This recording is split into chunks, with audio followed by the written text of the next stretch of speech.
इधर रायपुर में कलेक्टर को अधिकार देने पर सियासत तेज हो गई है। बीजेपी के आरोपों पर सीएम भूपेश बघेल का पलटवार देखने को मिला है। रासुका केंद्र का कानून है, राज्य सरकार का नहीं। रमन सिंह के कार्यकाल में भी हुआ, पहली बार नहीं हो रहा है। कानून के तहत कलेक्टर्स को अधिकार दिए गए हैं, तो हाई तौबा क्यों मचा रही है बीजेपी नेता हाई तौबा क्यों मचा रहे हैं? ऐसा पलटवार भूपेश बघेल ने किया और ये बयान दिया है। अरुण साहु जी वकील हैं, रमन सिंह 15 साल मुख्यमंत्री रहे हैं। रासुका केंद्र सरकार का कानून है और हर 6 महीने एक निश्चित अंतराल में उसको रिन्यूअल करते हैं। तो उनके कार्यकाल में हुआ, पहली बार हो रहा है क्या? क्योंकि केंद्र का कानून है और उसको हर 6 महीने में डीएम को यह अधिकार दिया जाता है, तो उसी तहत दिया गया है। इसमें हाय तौबा क्यों मचा रहे हैं भाई?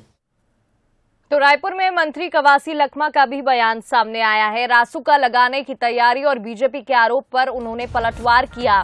कहा कि बीजेपी के पास कोई मुद्दा नहीं है, कानून का पालन सभी को करना है। धर्मांतरण की कोशिश होगी तो उस पर रोक लगाने की कार्रवाई होगी। बीजेपी के लोग कानून का सम्मान नहीं कर रहे हैं। अभी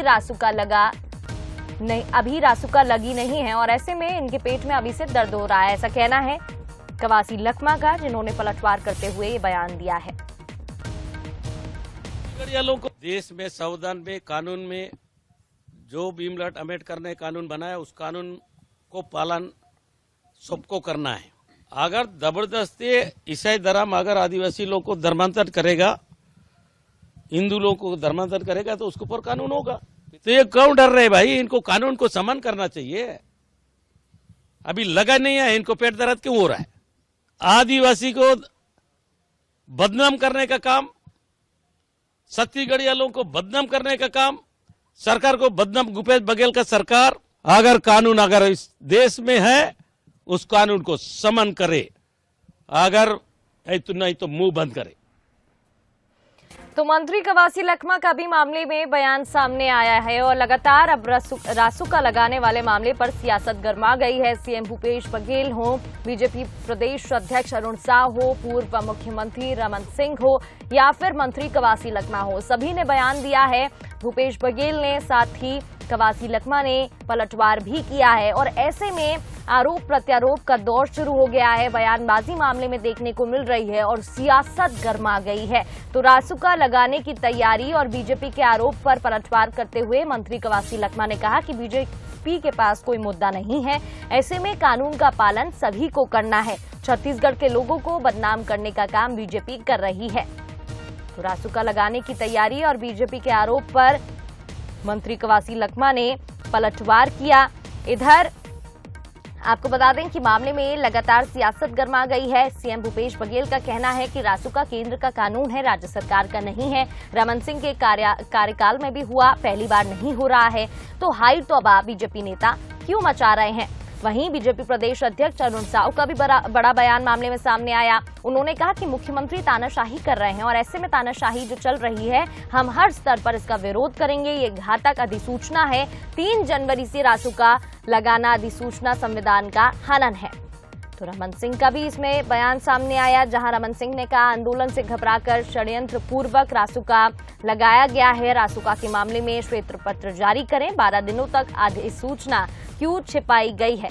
तो ऐसे में लगातार अब मामले में सियासत गर्मा गई है, बयानबाजी देखने को मिल रही है, आरोप प्रत्यारोप का दौर शुरू हो गया है और तमाम ये बयान जो आपको सुना रहे थे वो अब नेताओं की तरफ से देखने को मिल रहे हैं। और चलिए इस खबर पर अधिक बातचीत के लिए हमारे साथ स्टेट एडिटर आदित्य नामदेव जी जुड़ गए, उनसे जानकारी ले लेते हैं। आदित्य जी, रासुका लगाने के मामले में अब लगातार बयानबाजी तेज हो गई है, सियासत देखने को मिल रही है। मंत्री कवासी लखमा हो, सीएम भूपेश बघेल हो, बीजेपी प्रदेश अध्यक्ष अरुण साहु हो, सभी की तरफ से ये बयान देखने को मिल रहे हैं।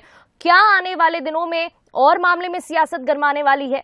जी देखिए, रासुका होता क्या है? राष्ट्रीय सुरक्षा कानून। दिक्कत वही है कि जब आप पक्ष में रहते हैं तो वो चीजें आपके हिसाब से चलती हैं, जब आप विपक्ष किसी कानून का विरोध आप करते हैं। ये रासुका क्यों होनी चाहिए? देखिए, राष्ट्रीय सुरक्षा अधिनियम 1980 में पारित किया गया था और जब कांग्रेस सरकार यहाँ पर आसीन हुई थी 2018 में 17 दिसंबर को, जब मुख्यमंत्री ने मुख्यमंत्री पद की शपथ ली थी। उस समय यही कहा गया था कि रासुका देश के लिए सही नहीं है। राष्ट्रीय सुरक्षा कानून में इस प्रकार की धाराएं कि किसी को भी आप अरेस्ट कर लें, आपको उसको ये बताने की भी जरूरत नहीं कि आपने किस लिए अरेस्ट किया। और सबसे बड़ी बात है, एनएसए का जो मतलब होता है 1 साल तक जेल में रखा जा सकता है। तो ऐसे में सरकार जिसके ऊपर चाहे उसके ऊपर रासुका लगा सकती है। तो अब क्या वो सब चीजें वाइबल हो गई हैं जब खुद सरकार इसको लगाने जा रही है? देखिए, रासुका किसी के लिए सही नहीं है, लेकिन जिस प्रकार से धर्मांतरण और आरक्षण का मुद्दा गर्म है छत्तीसगढ़ में, खासतौर से मैं धर्मांतरण पर जोर इसलिए दूंगा क्योंकि नारायणपुर में जो घटना हुई, एसपी का जिस प्रकार से सर फोड़ा गया और जिस प्रकार से भीड़ आक्रोशित और आंदोलित हो रही है, और कहीं ना कहीं ये बात अब सामने आ रही कि उसके पीछे बीजेपी के लोग हैं, कहीं ना कहीं छत्तीसगढ़ की शांत आबोहवा को अशांत करने की कोशिश है। ऐसे में ये बहुत बड़ा हथियार है सरकार के पास रासुका, क्योंकि इससे आप किसी सांप्रदायिक भावना बढ़ाने, वैमनस्य से और कहीं ना कहीं समाज का माहौल, शहर का माहौल, राज्य का माहौल खराब अगर आप कर रहे हैं तो रासुका आपके ऊपर लगाई जा सकती है। इसका विरोध कर रही है भारतीय जनता पार्टी। भारतीय जनता पार्टी का ये कहना है कि राष्ट्रीय सुरक्षा कानून नहीं, ये कांग्रेस का कानून है, ताकि बीजेपी इसके खिलाफ आंदोलन न कर सके। और जो लोग धर्मांतरण के खिलाफ आवाज उठा रहा है आदिवासी, उसको कहीं ना कहीं सरकार जेल में डाल सके। तो आवाज दबाने की कोशिश है, लोकतंत्र की हत्या की कोशिश है, ये रमन सिंह का कहना है। हालांकि मुख्यमंत्री ने बहुत साफ कहा है ये कानून सेंट्रल का है, सेंट्रल जिस दिन चाहे उस दिन रद्द कर सकती है, कि हर 6 महीने में ये कानून रिवाइज किया जाता है। अगर उसके बाद भी सेंट्रल अगर इस कानून को खत्म नहीं कर रही है और बीजेपी केवल इस कानून के सहारे लोगों को लड़ाने का काम कर रही है, और कहीं ना कहीं जब लड़ाती है तभी उसका वोट बैंक बढ़ता है, वो समाज में दूरियां पैदा करने का काम करती है, समाज में कटुता और भाईचारा तोड़ने का काम करती है। तो इसी के लिए सख्ती से निपटने के लिए कानून लाया गया। लेकिन बहुत साफ है, फिलहाल राजनीति थम नहीं रही है, ये मामला और आगे बढ़ेगा क्योंकि सरकार ने रासुका लागू कर दी। और जिस दिन रासुका की पहली कार्रवाई होगी, आप देखिएगा उस दिन जो है ये आंदोलन और किसी दूसरी स्थिति में दिखता हुआ नजर आएगा। जी आदित्य जी, बहुत बहुत शुक्रिया तमाम जानकारी साझा करने के लिए। तो देखिए, मामले में लगातार सियासत गर्मा गई है और जैसा आदित्य जी ने बताया कि हाल फिलहाल मामले में सियासत और गर्माएगी। हाल फिलहाल मामला शांत नहीं होने वाला है। एक दूसरे की तरफ से आरोप प्रत्यारोप का दौर जारी है और ऐसे में बयानबाजी तमाम देखने को मिल रही है।